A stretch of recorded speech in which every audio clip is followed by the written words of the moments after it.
Kuasa yang melimpah. Mari kita baca terlebih dahulu 2 ayat. Yang pertama di dalam 2 Korintus pasal 4 ayat yang ke-7. Berbunyi demikian. Tetapi harta ini kami punyai dalam bejana tanah liat. Bejana tanah liat bicara tentang tubuh kita. Supaya nyata bahwa kekuatan atau kuasa yang melimpah-limpah itu berasal dari Allah, bukan dari diri kami. Jadi kuasa yang melimpah itu berasal dari Allah, bukan dari diri kita yang cuma bejana tanah liat. Ayat yang kedua dari 2 Petrus 1 ayat yang ketiga berbunyi demikian. Karena kuasa ilahinya telah menganugerahkan kepada kita segala sesuatu yang berguna untuk hidup yang saleh oleh pengenalan kita akan Dia yang telah memanggil kita oleh kuasanya yang mulia dan ajaib.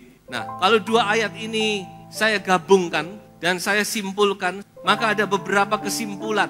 Yang pertama yaitu kuasa yang bekerja, kuasa yang Tuhan anugerahkan kepada gerejanya itu adalah kuasa ilahi. Karena kuasa ilahinya. Kuasa ilahi atau boleh saya katakan kuasa yang supranatural. Jadi ini sudah bicara tentang hal-hal yang tidak bisa dilihat oleh mata, saudara. Yang tidak bisa dimengerti oleh pikiran kita. Karena ini bicara tentang yang supranatural, jauh ziran, di atas natural, ilahi. Inilah kuasa yang bekerja dalam hidup kita. Nanti kita akan lihat itu. Kuasa apa? Yang kesimpulan yang kedua, yaitu kuasa ini diberikan kepada kita dengan melimpah. Kuasa ini bukan diberikan kepada kita secukupnya saja. Tidak, saudara. Tapi Tuhan menganugerahkan kepada kita kuasa ini dengan melimpah. Abundant. Jadi kalau Tuhan memberkati itu, Tuhan itu tidak pernah diirit-irit, saudara. Kesimpulan yang ketiga, kuasa ini bekerja dalam hidup kita mulai kita di dunia ini sampai membawa kita masuk ke dalam surga. Tadi sudah kita lihat dalam hidup. Jadi kuasa ini saudara akan terus bekerja dalam hidup kita. Sejak kita percaya menerima Yesus Kristus sebagai Tuhan kita. Mengakui Dia sebagai Tuhan dan Allah kita. Kuasa ini bekerja terus bekerja. Membawa kita sampai kita nanti ketemu dengan Dia. Di awan-awan yang permai. Dan bersama-sama dengan Dia sampai selama-lamanya. Dan yang terakhir dikatakan bahwa kita perlu mengenal kuasa ini. Kita perlu mengenal, perlu mengerti, perlu mengetahui. Nah itulah sebabnya kita akan melihat. Tadi sudah saya katakan kita tidak akan lihat ke detail, tapi saya akan selayang pandang saja. Ada 7 kuasa yang Allah sediakan bagi kita. Dan 7 kuasa ini bekerja dalam hidup kita. Sadar atau tidak sadar. Yang pertama yaitu kuasa darah Yesus. Ini yang pertama-tama dialami oleh setiap orang percaya. Yesus Kristus waktu disalib. Darahnya terus mengucur sampai habis. Sampai dia akhirnya menyerahkan nyawanya. Nafas terakhir. It is finished. Sudah genap. Darah itu tercurah di Kalvari. Membasahi tanah. Itu darah domba Allah. Darahnya Allah sendiri. Bukan darah manusia biasa itu. So itu darah itu berkuasa untuk menyucikan dosa. Hanya satu agen, satu media di dunia ini yang bisa menyucikan dosa manusia, yaitu darah anak domba Allah. Dan itu kita alami bukan? Tidak ada darah lain saudara-saudara. Darah manusia juga tidak bisa walaupun mungkin ada yang mau. Karena manusia sama-sama dosanya. Orang berdosa bayar mau menyucikan dosanya orang lain tidak mungkin. Jadi dosa itu disucikan oleh darah Yesus Kristus. Darah domba Allah. Darah itu berkuasa. Darah itu berkuasa dan itu yang pertama-tama kita alami. Waktu kita percaya kepada Yesus Kristus. Lewat darah Yesus, dosa kita dihapus, disucikan. Kita menjadi putih seperti salju, putih seperti bulu domba, dikatakan. Haleluya. Tapi masih ada banyak kuasa dari darah ini. Satu lagi yaitu perlindungan. Darah ini punya kuasa melingkupi, melindungi, saudara-saudara. Ya, ini bisa kita lihat dari gambaran waktu bangsa Israel keluar dari Mesir. Pintu-pintu yang dikasih darah, atas dan kiri kanan. Membentuk tanda salib, bukan? Atas dan ambang daun pintu. Pintu yang ada tanda darah, orang yang diam di dalamnya terlindung. Malaikat maut tidak bisa menjamah. Semua terlindung. Tapi pintu yang tidak ada tanda darah, anak sulungnya akan mati. Jadi darah ini melingkupi, melindungi, saudara-saudara.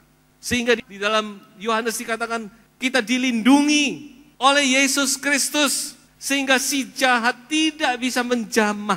Jangankan mau mencelakai kita, menjamah saja nggak berani dia. Karena darah Yesus ini berkuasa, saudara. Iblis tidak tahan dengan darah Yesus. Darah Yesus itu melindungi, saudara, melingkupi kita. Jadi ini, saudara, kuasa darah Yesus yang pertama. Yang kedua, kuasa yang bekerja di dalam kita, yaitu kuasa nama Yesus. Nama ini adalah nama yang berkuasa, saudara. Bukan sembarang nama ini. Mengapa? Karena nama ini adalah nama yang di atas segala nama. Haleluya. Yaitu Yesus Kristus. Allah memberikan kepada Yesus nama yang di atas segala nama. Haleluya, saudara-saudara. Satu saat semua lutut akan bertelut. Semua lidah akan mengaku Yesus adalah Tuhan. Nama Yesus ini nama yang luar biasa, saudara. Tidak ada nama seperti nama Yesus. Semua bahasa di dunia ini tahu tentang nama ini. Tidak berubah hampir nama. Ya, dengan versi masing-masing. Karena nama ini tidak ada yang bisa mengganti. Dan yang lebih luar biasa lagi, nama ini sudah diberikan kepada kita. Jadi kita oleh Tuhan Yesus diberi izin, diberi wewenang, diberi otoritas untuk memakai nama ini. Ini luar biasa, saudara. Saudara mau memakai namanya orang, tidak mudah, bukan? Nah, susah. Tapi Yesus, nama yang luar biasa, diberikan kepada kita, gereja Tuhan, dan kita bisa memakai nama itu, saudara. Mari kita baca beberapa ayat. Yohanes 14 ayat 13 dan 14. Dan apa juga yang kamu minta dalam namaku, aku akan melakukannya, supaya Bapa dipermuliakan di dalam Anak. Jika kamu meminta sesuatu kepadaku dalam namaku, aku akan melakukannya. 16 ayat 23 dan 24. Dan pada hari itu, kamu tidak akan menanyakan apa-apa kepadaku. Aku berkata kepadamu, sesungguhnya segala sesuatu yang kamu minta kepada Bapa akan diberikannya kepadamu dalam namaku. Sampai sekarang kamu belum meminta sesuatu pun dalam namaku. Mintalah, maka kamu akan menerima, supaya penuhlah sukacitamu. Haleluya. Glory, terima sebagai rema, haleluya. Mintalah dalam namaku, kata Yesus. Mau ragu apa lagi, saudara? Tuhan sendiri berkata, kamu minta sesuatu dalam namaku, tapi dalam nama Yesus. Makanya kalau doa jangan lupa ya, dikunci di dalam nama Yesus Kristus. Karena yang didengar oleh Bapa hanya di dalam nama anaknya yang tunggal, yaitu Yesus Kristus. Itu jaminan kita, itu doa kita didengar, saudara.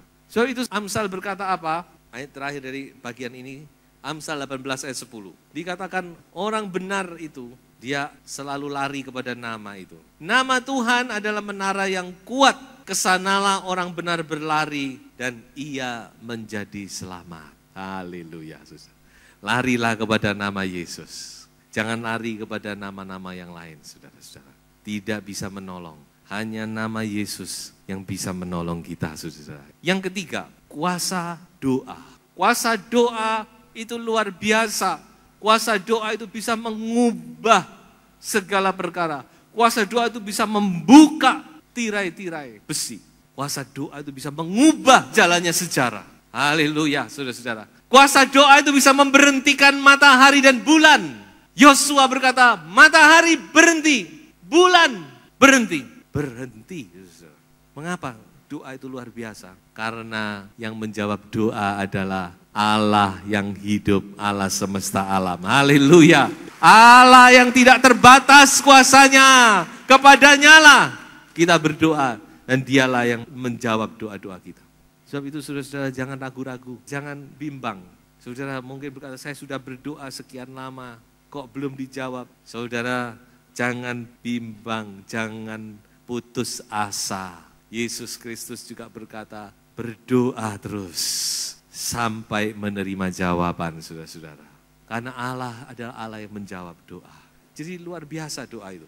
Di dalam Yakobus 5 ayat 16, salah satu ayat yang tidak asing lagi, dikatakan bahwa doa orang benar itu besar kuasanya. Powerful and effective.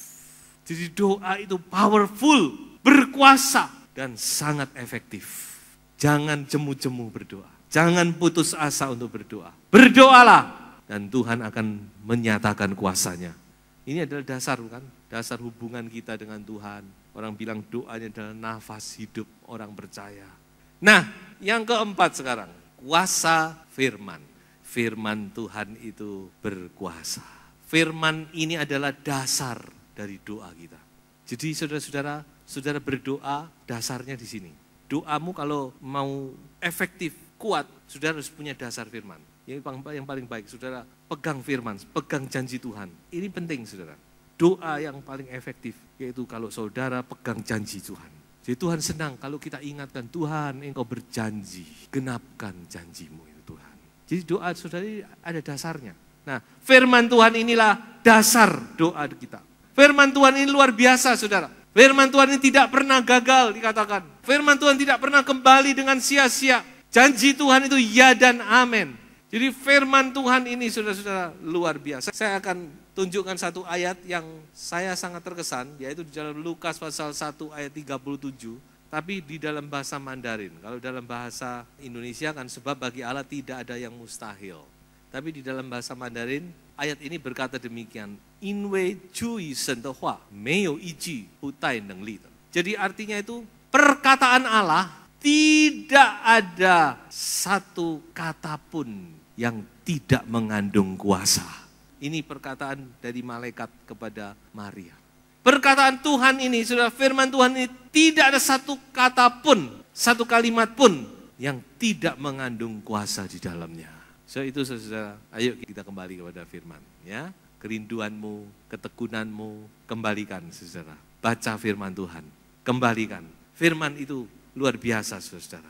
Saudara sudah lihat tuh ceritanya tentang seorang perwira yang datang kepada Yesus. Perwira ini cuma berkata apa? Tuhan, katakan saja sepatah kata, hambaku akan sembuh. Haleluya. Oh haleluya. Sepatah kata, just one word master. Sepatah kata Tuhan, maka hambaku akan sembuh. Haleluya. Saudara, sepatah kata cukup untuk memberkati kita seumur hidup kita. Amin. Sepatah kata firman Tuhan, kalau saudara pegang itu, jadikan rema dalam hidupmu, cukup memberkati engkau seumur hidup. Yang kelima, yaitu kuasa bilur-bilur Yesus. Ini agak sedikit berbeda dengan kuasa darah, karena di sini yang ditekankan adalah penderitaannya. Kuasa bilur-bilur Yesus. Coba saudara pikir, mengapa Yesus harus menderita? Sebenarnya orang disalib itu nggak perlu menderita. Buktinya orang yang disalib di kiri kanan Yesus itu nggak dipukuli kok. Disalib ya disalib. Tapi Allah Bapa izinkan Yesus Kristus dipukul habis-habisan. Sebenarnya waktu memukul itu, Pilatus tujuannya baik. Dia mau buat Yesus sengsara, supaya Yesus ini kelihatan soro, lalu bisa menggerakkan hati bangsanya. Yahweh sudah dipukuli kayak gitu, sudah lepaskan saja. Sebenarnya Pilatus keinginannya begitu, saudara. Tapi rupanya orang Yahudi, dia nggak punya belas kasihan, saudara. Walaupun dia lihat Yesus sudah hancur, mereka tetap berteriak, salibkan dia, bebaskan Barabas, salibkan dia. Jadi saudara, mengapa bilur-bilur Yesus diizinkan? Mari kita baca di dalam Yesaya 53 ayat 5. Tetapi dia tertikam oleh karena pemberontaan kita. Dia diremukkan oleh karena kejahatan kita. Ganjaran yang mendatangkan keselamatan bagi kita ditimpakan kepadanya. Dan oleh bilur-bilurnya kita menjadi apa? Sembuh. Haleluya. oleh bilur-bilur Yesus, saudara dan saya menjadi sembuh. Dan ini sudah terjadi. Bilur-bilur ini sudah dialami oleh Yesus. Sebab itu kesembuhan itu sudah terjadi. Nah, ini bicara sesuatu yang rahasia di sini, saudara. Kesembuhan itu sudah menjadi kenyataan dalam roh. Makanya Petrus waktu berkata di dalam 1 Petrus 2 ayat 24 dikatakan oleh bilur-bilurnya kamu telah sembuh. You have been healed. Anda sudah disembuhkan. Jadi ini rahasia, saudara. Rahasia untuk kita menerima kesembuhan mujizat. Kita harus terima, akui, percayai dalam iman kita. Saya sudah disembuhkan oleh Yesus. Haleluya. Jaminan dari kesembuhan kita itu adalah bilur-bilur Yesus Kristus. Yesus menderita supaya Anda dan saya alami mujizat, alami kesembuhan, alami keselamatan dari Tuhan, alami kesehatan secara fisik, secara jasmani. Yang keenam, yaitu kuasa pujian dan penyembahan. Kuasa pujian dan penyembahan termasuk di dalamnya adalah pengucapan syukur, semua yang berkenaan dengan praise and worship. Ini ada kuasa yang luar biasa. Kuasa pujian dan penyembahan itu sanggup menghancurkan benteng-benteng musuh. Tembok Yeriko hancur, bukan digempur oleh meriam, tetapi oleh pujian, sorak-sorai, musik, memuliakan Allah, roboh. Makanya menurut para ahli, robohnya Yeriko ini temboknya itu roboh keluar, saudara. Kalau digempur itu kan roboh ke dalam. Tapi aneh katanya. Jadi ini ada satu kuasa ilahi bekerja. Lewat pujian dan penyembahan, saudara. Benteng-benteng musuh dihancurkan. Saudara menghadapi benteng apa? Menghadapi kesulitan apa? Menghadapi tantangan apa? Saudara puji dan sembah dengan segenap hatimu.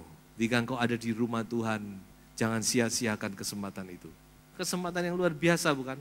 Kita bisa bersatu hati, ada musik, ada pemimpin pujian, semua. Kalau kita satu roh, kita segenap hati kita, wah luar biasa saudara-saudara.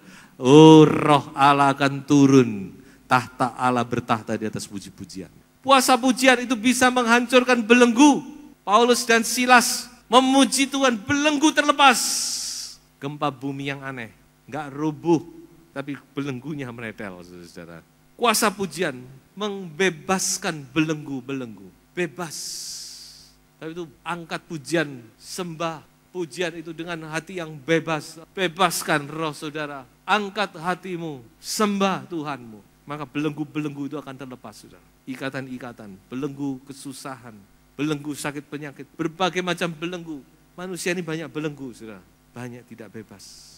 Jiwa kita seringkali tertekan oleh ini, oleh itu. Coba saudara puji Dia, biarkan roh itu mengambil alih dalam pujian dan penyembahan.